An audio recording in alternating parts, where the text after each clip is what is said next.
Welcome back, Bears fans, to another episode of the Bears Brothers podcast. I'm Eros Littlewit, and today I'm joined by my Bears brothers, Nicholas Moriano. Chris Bacher here is making his debut, and I'm also here joined right next with me, which is the first time I've ever done something like this. His name is Michael Dugan. He works for the Assembly Call podcast, which covers IU basketball, but he's also runs. What do you do, Michael? You can just tell people. I also host a Big Ten football and basketball podcast, so seen a lot of Big Ten products go so far today. Awesome, and Chris, real quick, do you want to introduce yourself to our listeners? Yeah. Hi, I'm Chris. Nice to be with you guys. Just looking forward to talking Bears football. Yes, exactly. We're here. The Bears are on the clock with their first pick here in the fourth round. Only pick as of right now, unless they somehow trade down. And I'm looking up. The Lions just traded and jumped over the Bears here. They traded with New England's pick. So we'll see exactly who they pick as well. But while we're waiting, I just want to know, Chris, I want to go right back to you real quick. I want to know your thoughts on the Bears draft as a whole so far, because it's the first time we've had you on all weekend. I love what they've done. I think Pace has done a great job. I know they needed an edge rusher, but I feel like Roquan Smith can he actually had 6.5 sacks as a linebacker last year, so I think he'll be good in blitz packages. He's a great cover guy, so hopefully he'll be able to give the line more time to get there. The James Daniels pick, we were talking right before we went on air how there are some schools that you can draft a lineman from their school and they're going to pan out like no matter what, and I was one of those schools. And then Anthony Miller, I have text messages from November talking about how I would love for him to be a Bear. If you're a Bears fan and you haven't read his letter to GMs, you need to read that, because he pretty much just guarantees that he's going to be a stud receiver, and it's just get you pumped up, ready to watch him play.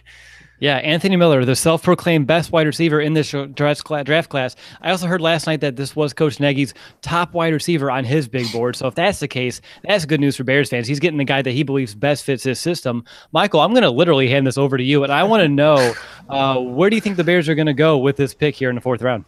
I was going to ask you the same thing. I mean, they could go any number of directions here. They could go another offensive lineman, like we talked about. You get a guy from Iowa earlier, and he's more than likely going to pan out. They could go pass rusher here. If they go secondary, I wouldn't be upset. There are bigger holes to fill, but there are a couple of great prospects out there at the secondary. There are so many guys I could rattle off right now, but they're on the clock, so we'll find out momentarily. But, I mean, it'd be tough for them to screw this one up, because I think there's so many doors open.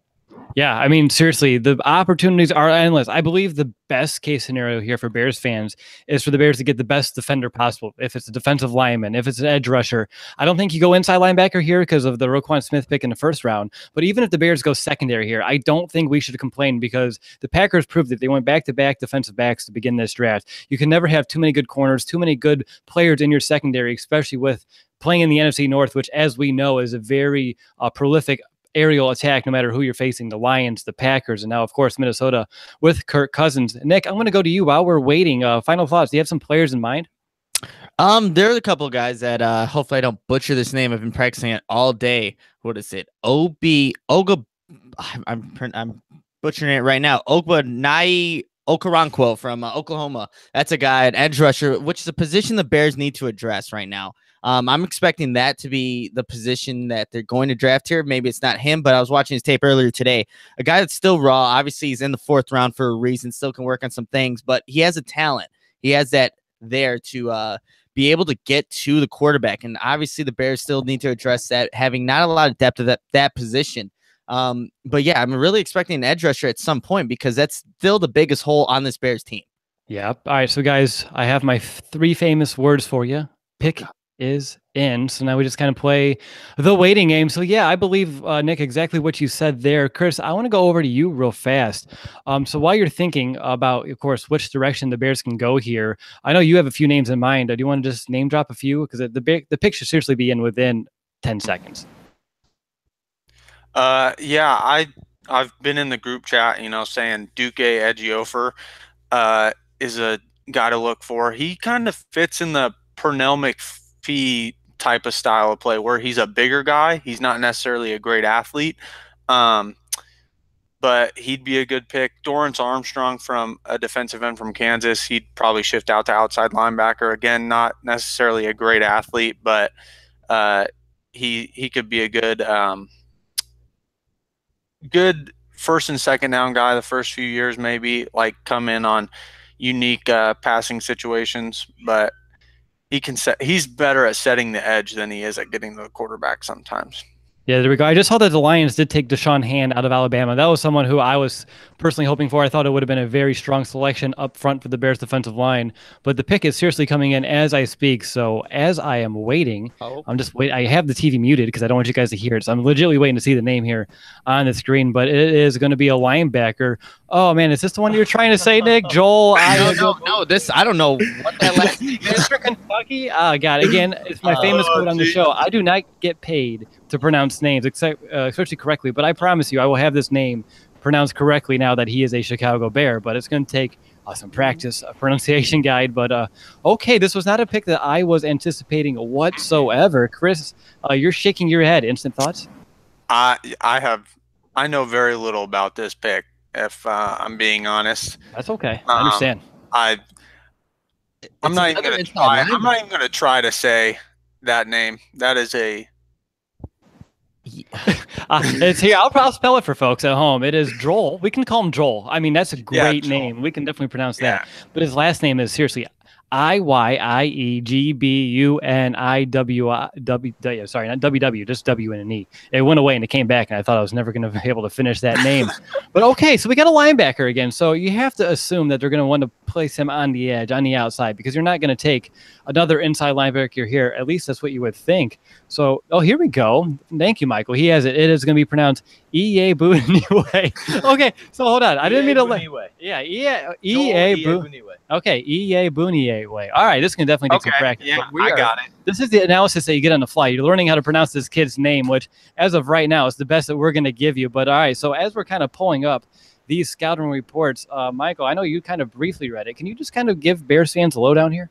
Well, this is a linebacker that I believe is 6'2". He's 6'1", 230, so he doesn't have a ton of size going for him. He's a little quick. He ran a 4.6 40 at the combine. I don't like to look into measurables too much, but he's a quick linebacker. He's been injury prone throughout his late high school, early college career, but this is a guy that racked up a lot of numbers when he was healthy at Western Kentucky. So he's going to be an undersized, not terribly undersized, but a smaller, pretty quick linebacker. I don't know what they're going to do with him. I didn't look this guy up too much, but based off what I've watched, which is only a couple minutes of him, and read, this is going to be a quick linebacker that they may just use situationally. I don't know that this is a guy that they look to be a core starter in that front seven going forward. I mean, that's interesting, though, because you're making this pick in the 4th round. And again, I don't think you needed to go ahead and get someone who's a starter, but you definitely need to find someone who can be an instant contributor, especially at this position of need here for the Bears at the edge position. I still don't have a scouting report in front of me, so I am very much doing this thing blind as we go. Nick, you've had a few moments here. What can you give us? Yeah, it's I'm reading just what they have on NFL.com. It's weird. They project him 6th, 7th round. Obviously, that projection could be way off, but honestly, right now, it's weird that we got presumably he plays inside linebacker, and we just obviously addressed that with Roquan Smith, but this is not. I don't know if I still have to watch a tape on him, trying to pull up some game film on him to see if he was put on the outside to rush the quarterback. But let's see. The production, he had a big sophomore season, earned an honorable mention for All Conference USA recognition, started all 14 games, 16 stops, 10 tackles for loss, 3.5 sacks, 3 pass breakups. Yeah, I mean, this is a guy that we are literally just breaking down on the fly because, one, we couldn't even pronounce his last name right. And I mean, with how it's spelled, it's no wonder why. But yeah, we are breaking this down on the fly. There's still have to look up some more information on him. I'm going to try to pull up some game film to see where exactly he did line up on this. Was it Western Kentucky? Is that correct? Yeah, Western Kentucky defense. So yeah, once I start watching that, I can definitely let you know a little bit more. Moving on. All right, that's fine. That's fine. All right, so Chris, I want to go to you while we're kind of figuring out who this player is, because here we go. This time last year, we were wondering who in the world is Tariq Cohen, and we all know how that kind of panned out. And I'm not going to say this pick is going to kind of have that same impact, but of course, Ryan Pace passed on some other talent here. What are some names that he passed on that maybe you're a little, I would say, upset with, at least at this point? Actually, I think the pick that the Cowboys just made, which was, I think, Dorrance Armstrong Jr., was someone I was, had just talked about. I think he is an edge rusher. He could have maybe filled the need a little bit better. But I will say one thing that I just found searching this Joel, as I'll call him, is in 2016, his second, third, and fourth games were again at Alabama, at Miami, and home versus Vanderbilt. And against Alabama, he had 10 tackles, including a tackle for a loss. Against Miami, he had 4 tackles, but 2 of them were for loss. And then against Vandy, he had 8 tackles and 3 tackles for loss. So that's 3 Power 5 schools that he had a total of 6 tackles for loss and 22 tackles against in 3 games. That's pretty good numbers against some pretty good teams. Yeah, I mean, what I'm seeing here too in his hearing report, it says they're talking about how the numbers they're eye-popping. They're very productive numbers for a linebacker, but they're wondering how it's going to translate to the NFL. They see him more as perhaps a backup weak side linebacker with someone who legitimately I see here who can become a top special teams worker. Yeah. And I don't know in the 4th round if you want to go ahead and get someone who's going to be one of your top special teams guys. Yes, it is a very important aspect of course, every football game. It's the 3rd phase. But right now, I'm baffled in many instances here. Of course, Ryan Pace, Vic Fangio, especially Fangio, definitely should have a plan in place for him because they would not have taken him, someone who was projected to go later on in the draft, unless they actually had a vision or envisioned him with a specific role on this defense. Michael, you've had a little bit. Have you digested this a little bit more? Yeah, so I pride myself on being able to work on the fly after putting myself behind the 8 ball, and basically any situation, school being the most common one. But I just watched about a 2-minute video on this guy, and what I saw was he's basically all over the field, and he'll line up at the inside linebacker position, and he played kind of like a husky position from what it looked like on this 2-3 minute tape I just watched. Basically just go get the ball, go chase the ball. So he'd blitz around the outside on passing plays, he'd jump inside the tackles and go get the running back on running plays, obviously. And this is a guy that's undersized. He's got a lot of swagger. On that 2-minute video, this guy's got an attitude and an underdog mentality, which I guess not a lot of people are going to be terribly pleased with this pick. That's kind of what you want. So this is a guy with a high motor from what I've seen. He's got an underdog mentality. He's going to play with a lot of swagger. He's got great speed. So maybe bouncing around on those outside rushes or blitzing around the tackles on pass plays, maybe on 3rd downs. He's definitely going to be a situational linebacker if he comes in on defense with somewhat regularity this upcoming season. But like you guys said, I think for the next year or two, expect to see this guy. At the start of this video, it said Iggy, so maybe his nickname is Iggy. We'll go with that. That's unconfirmed. I can't confirm that, but that's what I saw. So I think we're going to see this guy a lot of special teams this year, and then situational, maybe 3rd down blitz packages in the next couple of years. But I like what I saw, and he's undersized and is injury prone, but maybe he could be something situationally. But he will not be a feature starter, I think, in this defense. All right, so a player who has swag, who has a motor, who can be someone who can grow himself. I mean, he's a role player, and at this point, that's what we're looking for. We're looking for role players on this team. Right now, Ryan Pace, he got 3 starters with his first 3 picks, and now it's time to, of course, diagnose what roles you currently have voids for and get the players for him. Again, I'm going to go back to edge rusher, where I believe that's still a pressing need, but you have to imagine then they must not have any high grades on the current edge rushers available, and if that's the case, then I guess you don't want to reach. You don't want to force a fit here. So if that's the case, I'm okay with it. Pace has done a phenomenal job all offseason, so I'm not going to sit here and knock this pick right away. There's no reason to, really. But Nick, I'm going to go to you. What do you have? You know, I'm thinking more so why the Bears maybe made this pick. Obviously, Danny Trevathan's not a guy that's been healthy for, he hasn't been relatively healthy in his Bears career. And obviously this guy plays inside linebacker. I wonder if this is maybe a future replacement for him, being that guy that is fast, can move in space. And obviously you tag him with a Roquan Smith later on. Not saying that he's going to be that guy, but maybe that's what Ryan Pace is thinking right now. Danny Trevathan's not going to be here. Maybe if he doesn't have a good season this next season, who knows?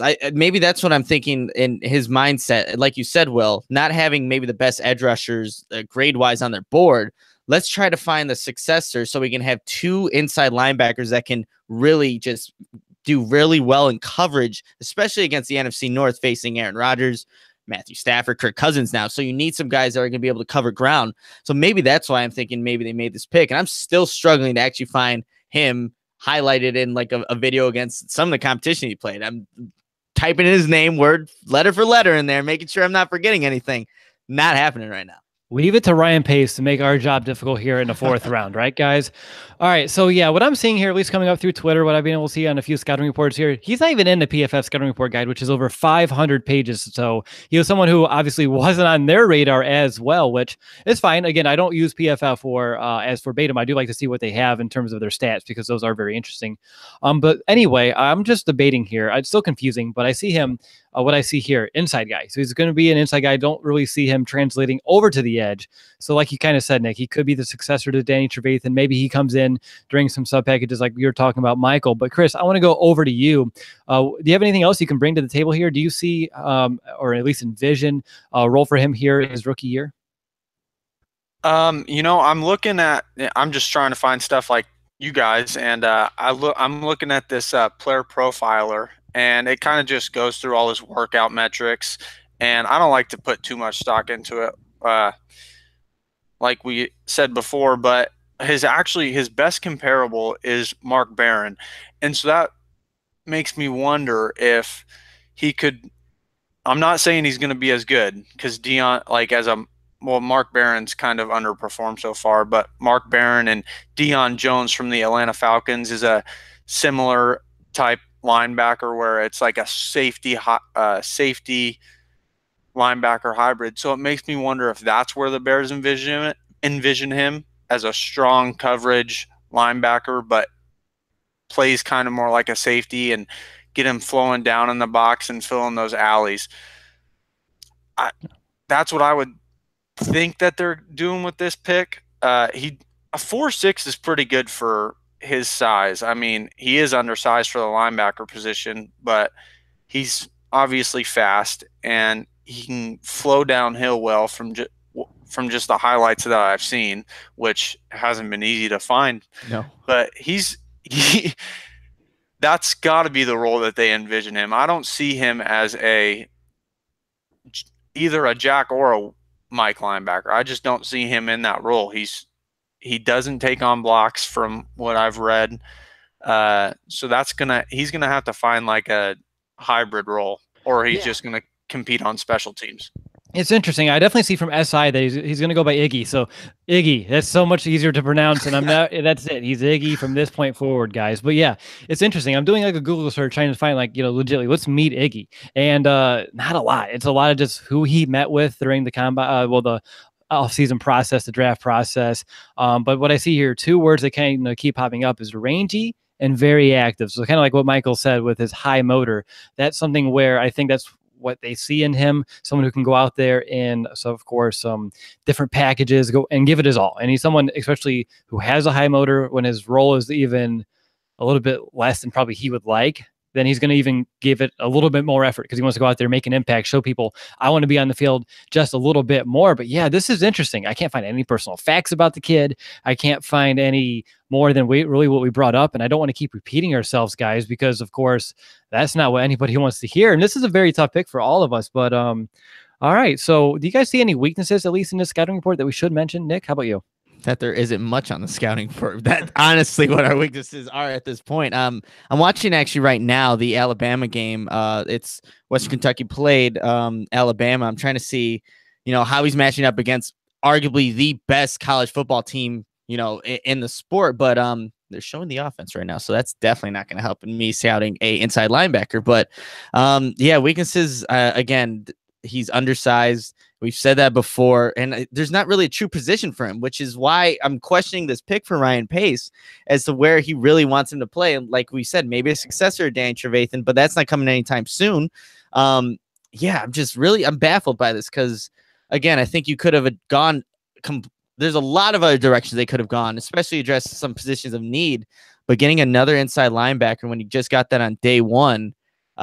It's really confusing for me. I think for a lot of Bears fans, they're just looking at this pick, trying to look up articles on him, and you're not finding much. And again, a lot of sites had him listed round 6, round 7, or an unrestricted free agent. So a guy that was really not regarded as a, I guess, highly regarded talent for, a lot of people. So be interesting to see how he plays. I'm watching him now. Finally, the defense is here against Alabama. I'll let you guys know if I see anything worth talking about, really.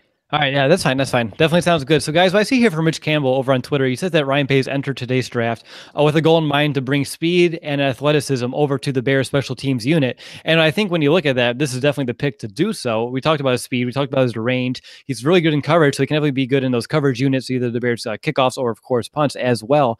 But Ryan. Michael. There we go. See, this is new. This is new. New people on the show, new people next to me. Too many names. I'm trying to still figure out how to pronounce Iggy's real name. But and I was thinking about Ryan Pace because I really am at the moment. But I'm going to go over to Michael and I'm going to ask you a very, very loaded question here. Okay. Was this a reach? Oh, absolutely. I think it was absolutely a reach, especially what that tweet you just read with trying to fill out these, fill out the guys on special teams and see what they can add productivity wise there. I think that this guy, based off what I've been watching for the past 5-6 minutes, will do that. I think he could be a very solid contributor with the special teams, but to get him early in the 4th round, I feel like that's something that you could have done maybe next pick, maybe even the 6th round he was there. I have no doubt that this guy can. Okay, I'm going to try and pronounce this. Iyiegbuniwe. I think that's what it was, if I remember reading these tweets correctly. Here's one. Iyiegbuniwe. Okay, so there we go. Iyiegbuniwe. We're gonna call him Iggy still. That's gonna take a while for me to get. But special teams wise, I think he'll be a great contributor. But to answer your question, I think this was a reach. I think this guy, granted that he wasn't on many, if any, scouting reports, you can't find him on PFF. I don't know. I think this is a guy that they could have gotten in at least the 5th round. So this is gonna be fun. This is gonna be tough. A challenge for us to try and get our commentary on whoever they take later on, because all bets are off right now. I don't know what they're doing right now. This seemed like a reach. Yeah, I'm okay with the pick, but for the round, I think it seemed like a reach. Yeah, exactly. It definitely feels like a reach. Feels like someone who would have been there when the Bears would pick here in the 5th round. But again, maybe they had a hunch that someone else was going to take a chance on the kid too, so that's why they went ahead and just kind of stuck with their gut here and made the pick. And I'm seeing here from Pro Football Focus, it is at PFF_Bears, that Iggy had a 85.5 run defense grade last season, which is amongst the leaders in this year's linebackers class. So he is one of the best run defenders in terms of inside linebackers in this draft class, even more so than a Roquan Smith. So that's good to know. Well, it says among the leaders, so I don't know if it is more than Roquan. So I want to make sure I definitely specify that. But again, the Bears went back-to-back inside linebacker, which let's look at this from a bigger perspective. I'm going to go to you, Chris, for this one. You have a Nick Kwiatkowski, you have a John Timu. I feel like their seats are getting a little bit warmer. I think Timu's is a little bit warmer than Kwiatkowski as well, but I was just focused on Timu because I think Kwiatkowski is going to still make this roster. But is his days now numbered here in Chicago? Well, if you look at what his issues are, his issues always been that he's unathletic. So he has issues contributing on special teams. And if Pace's goal was to get the special teams more athletic guys, and I think that their new special teams coach, Chris Tabor, is a good coach. He was working with, the low end of the totem pole in Cleveland. They didn't have enough players to win a game, so I can't imagine what he was working with on special teams. So I think he can find a spot for this guy. I do think John Timu's seat is hot as can be, because his issue has always been that he's, not the most athletic guy. And he's liability in pass coverage, which I don't think Iggy will be. If you're spending a 4th round pick on a guy, you've got to think he's got a really good chance to make the roster. I mean, you don't waste 4th round picks. Yeah, you don't waste 4th round picks. And you know what? I've been sitting here thinking when you were talking, and I was wondering, is a 4th round pick if it's okay for someone who you project to be a core special teams player for the next maybe 2 to 3 years while we kind of see what happens with Danny Trevathan. Remember, Danny Trevathan has never put together a full healthy season here in Chicago. Mm-hmm. So every time you can get more linebackers to kind of shore that up, that's fine. But let's think about this from a special teams perspective, because I don't doubt Ryan Pace to actually use a 4th round pick on a guy who he might think would be a career long special teamer. Ryan Pace is the same guy who on the very first day of free agency went ahead and got a kicker. And again, it seems like it's going to be a very good kicker in Parkey, but he's someone on the very first day, one of his splash picks was a kicker. So for me, I'm okay with it in terms of if this is the role they wanted to fill, fine. They found a way to fill it. But again, of course, when you have other needs, other maybe even defensive back players who could have maybe given you more value here, it's a little mind-boggling. It kind of makes you scratch your head just a little bit. Nick, I know you've been kind of watching some tape. Do you have anything? Yeah, so I mean, just watching him, and again, this is against Alabama. This was in 2016. Obviously, Western Kentucky's no powerhouse football team, but he's making some plays out here. He had a sack earlier in the game, and he was actually on the edge when he did that. Had a good move onto the inside, beat the tight end, was able to sack the quarterback. But he does drop back a lot in coverage, has that speed to. Nothing like Roquan Smith with that sideline to sideline speed, but he's shown it in this tape right here in 2016 against Alabama. But Will, to go to your point, I don't know if I agree with what like the special teams aspect. If Ryan Pace is just using a guy especially in this 4th round, and he only has one of these picks now after trading from yesterday, because he's really hit on these picks in the 4th round. You look at Eddie Jackson, Tariq Cohen, those kind of guys. Those are big guys that you are now starters for the Bears right now. So I'm assuming with Ryan Pace and his mindset and his success that he's had in the 4th round, this is a guy that I think he sees more than just being a special teamer down the road. Not now, because obviously they have the inside linebackers solidified. It's going to be Danny Trevathan, Roquan Smith. When in terms of maybe I see a little bit of times he's on this edge and he's able to get past Alabama guys. It's encouraging. It really is, especially since he does, like we said, we don't know his true position. He's more suited to play that inside linebacker position. But I mean, I think with Ryan Pace's mindset and how he's been able to have success in the 4th round, this is a guy that he probably sees playing maybe a significant role. Maybe not now, but hopefully, maybe down the road and later on in the season. Yeah, I mean, to hear that he put together a very strong game against the nation's, best team in Alabama, that's definitely encouraging, especially for someone who played on a smaller program at Western Kentucky.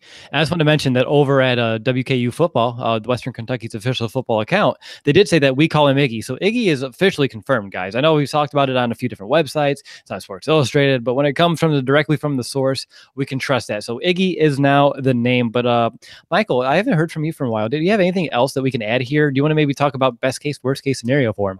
Yeah, I watched a couple of these last possessions on Western Kentucky, Alabama back in 2016, and they're using him to do a little bit of everything. Kind of like I said earlier, that husky position that's a lot more prevalent in college football than the NFL. So I don't know if that's going to translate directly to the Bears, but I don't know. I feel like this is kind of a not unique case, but different case that doesn't have a ton of comparisons, at least with the Bears in recent history. We know what, in the last 10, 15 years, we know what their linebackers have been able to do. And I don't know what this guy's I don't know for a fact what he's going to translate to with the Bears, because a lot of these plays he's lining up on the outside and trying to get around these tackles, and act as an edge rusher for the Hilltoppers. And I don't think anyone expects him to thrive or play in that role in Chicago. So in terms of a comparison, I don't know. That's tough. I think, now I don't want to put a name on it, but what I think we'll see from him, like I said earlier, is going to be situational linebacker that we'll see probably blitz between the tackles and bring the pressure to the quarterback every 3rd down or so in a year or two. I don't know that he's going to contribute right away defensively, but if I had to guess just based off what I've seen, and I'll keep watching this tape as we keep going and in between picks and come back with a final thesis or conclusion when we come back before the next pick. But I think if I had to guess what we're going to see with this guy defensively is going to be a situational guy that's going to come in with blitz packages and try and get to the quarterback, because I think that's what he does best based off what I've seen. Awesome. Yeah, I like that a lot. I think that's definitely a very strong analysis there with the best case, worst case kind of scenario here. And I'm looking at his stats, and he didn't do too much his first couple of seasons. But then when you look at the last two, you see a huge jump, right? From his sophomore to his junior year. Sophomore year, he had 64 tackles, and then that jumped up last year to 117 total tackles. And then those 2 seasons combined, he had 21.5 tackles for a loss and only 5.5 sacks. So yes, he's gotten to the quarterback, but it hasn't been great, right? It hasn't been to a level that excites you. 5.5. I mean, it's solid, but not something that makes you go wow. But yeah, when you're looking at 22.5 tackles for a loss here in the past couple of seasons, that's something that's exciting. Someone who can get to the backfield, make those plays, wrap up the ball carrier. That's exciting. That's encouraging. And he also has 4 passes defense in the past couple of seasons as well. So again, his coverage being one of his strengths. But Nick, I'm going to go to you. I think it's about time to wrap up on Iggy, because I don't think we have too much more that we can really bring to the table here for our listeners. So go right ahead and take it away.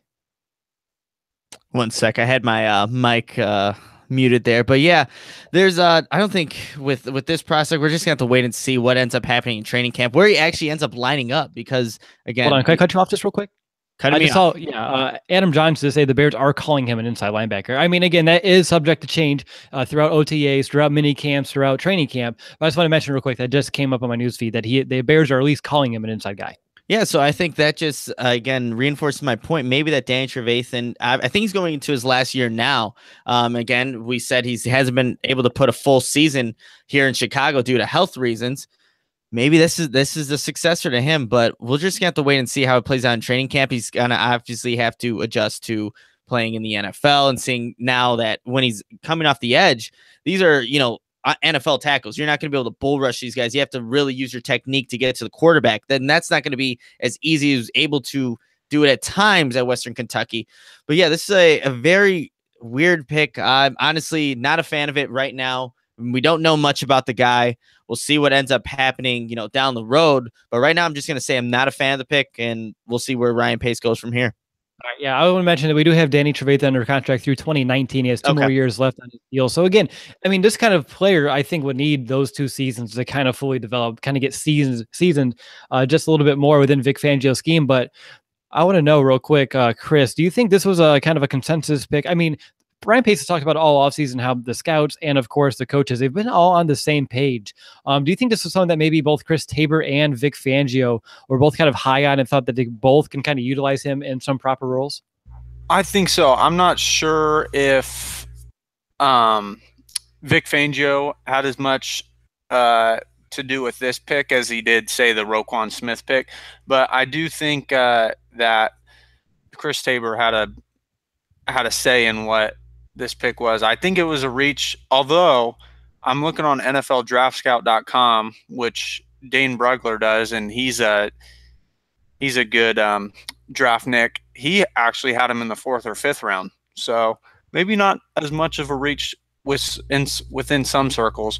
But I do think if Pace has shown one thing, it's that when his group of guys has conviction, as he likes to say on a guy, they're not afraid to go get him. And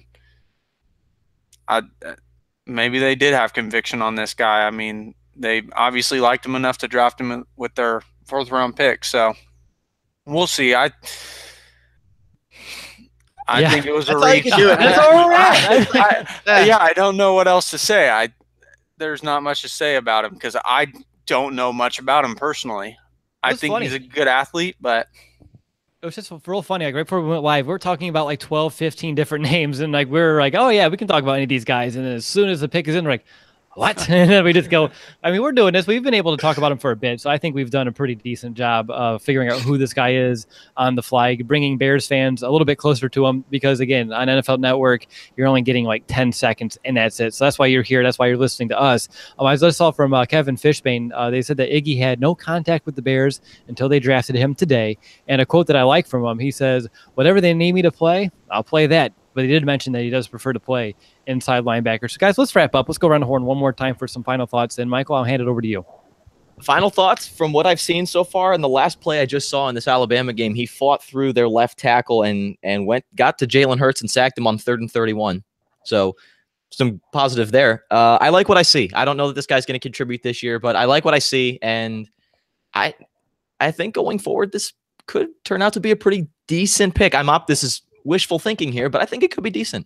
All right. I mean, decent at this point is fine. Again, this is exactly a year ago. We're wondering what would Tariq Cohen ever be able to do with inside of an NFL offense, and he proved instantly with his demeanor, with his character, and his work ethic, and of course his elite athleticism and his ability on the field, that he was well worth a 4th round pick. So maybe Iggy would be the same. I also do see real quick from Adam Johns that Iggy was born in Chicago. He lived in Bolingbrook, so it's one of those hometown kids. So someone that we can root for just a little bit more, of course. And I also see from Kevin Fishbane that he studied biology at Western Kentucky and that he is putting med school on hold right now for his career. So again, we talked about this with every single pick so far, that these are smart football players, both on the field and in the classroom, people who value education, who value knowledge. So again, you have to imagine that his football IQ has to be up there as well. So again, smart players with athletic ability has been the consensus for Ryan Pace so far in this draft. But Chris, I'm going to over to you for some final thoughts. One thing is I have no clue how Alabama ever got to a 3rd and 31 situation against Western Kentucky, but I I can't say a lot because I just don't know that much about him. But you like the pick? Yeah, grade it. We have to grade it. I forgot about that. Grade the pick. Yeah, if they're going for athleticism, then they got an athletic guy from what I've seen. So I would have to right now. I'd give the pick a C just because I don't know much about him, and it's more of an incomplete. I'll just put that out there, just because I have nothing to say like about him because I do like that he produced against big name schools. I think that's encouraging, and I like that he's a bio major. I think Pace has clearly identified that he wants to get smart players in this draft, and that's, we'll see what happens, but incomplete right now. I mean, that's a perfect grade, right? C, like we'll wait and see how this pick kind of pans out.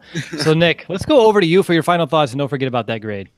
Yeah, I'm going to go ahead and just grade it right now. I'm going to go with a D. Honestly, I think this is a guy, again, hopefully, just prove me wrong. I hope that's what ends up happening. But a move that you go to inside linebacker. You already got your guy set. Dan Trevathan's here for another 2 years. Small school guy. Just don't know a lot about him. But I think with what the Bears situation is right now, with not having that edge rusher and someone to go opposite of Leonard Floyd and actually be able to produce and impact this defense, that should have been a position addressed there. And I thought there were some names that were worthy of being drafted at that position in the 4th round. So I'll go ahead and give it a D. Hopefully this, comes back to bite me. I mean, that's the best case scenario if I'm wrong here, but I'm going to go ahead, just grade this one a D. I mean, we went from having such a great first 2 days of, the draft, and then we start with this. It's like, complete 180 right now. Because again, we don't know a lot about him, but still you want him to be, riding that high for the entire draft. And now we're here. We don't know a lot about him, but you know who does? The Bears scouting report, staff, the Bears coaches. So again, a team that has been built phenomenally ever since John Fox's departure in January. I have a hard time eating the sour grapes just yet, right? I'm going to kind of hold off. I want to give a C. Just because I think, of course, we talked about the value, maybe even a C+ because that's how much that would be the trust factor. The plus would just be my trust factor so far for Pace and what he's done this offseason. He's really earned a lot of that trust, a lot of that respect of what his decisions are. And again, it's not just him. The entirety of this Bears coaching staff, its scouting staff as well, have been united with their decision so far this offseason. So it's another decision that they have came to together, at least you would think. But here with Iggy, you're getting a smaller, compact linebacker who's rangy, athletic. He's good in coverage. He's going to help initially on special teams. And I mean, we've used the hashtag, and I know Adam Johns, Adam Hogue, they've used the hashtag too, right? Bears special teams. Hopefully with a new special teams coordinator, with some better special teams talent, like someone Iggy right away, maybe that hashtag can die, or maybe it can take a new meaning with something more positive. So for me, I'm going to go ahead and give this a C+. Again, a little head scratching at first. We still are going to hopefully learn a little bit more about him as the day kind of wears on. And if we do find anything else, we'll definitely catch you up here in the 5th, 6th, and 7th rounds as we continue our draft coverage today. But Michael, I forgot to ask you for a grade. So real quick, you just get to say a letter. That's all you get to say. B-. B-. That is the most generous grade, and it's because it's your debut. Maybe it's a Trubisky jersey, but whatever it is, I mean, I'm not going to complain one bit. But that's going to do it for this episode of the Bears Brothers Podcast. I want to thank you all who've watched live. I saw the numbers. They're phenomenal. I appreciate you guys taking the time on your Saturday to hang with us during the NFL draft, during the Bears draft, analyzing everything on the fly. And of course, to all of our podcast listeners, we thank you as well. So no matter where you are across the globe, we appreciate you listening to us. And don't forget, leave a review on iTunes / Apple Podcasts. I think last time I checked, we're only like 14 away from giving away that Bears jersey. Leave your Twitter handle and review so we know how to contact you. If you don't have a Twitter, screenshot it, email it to thebearsbrothers@gmail.com, and we'll definitely include you as well.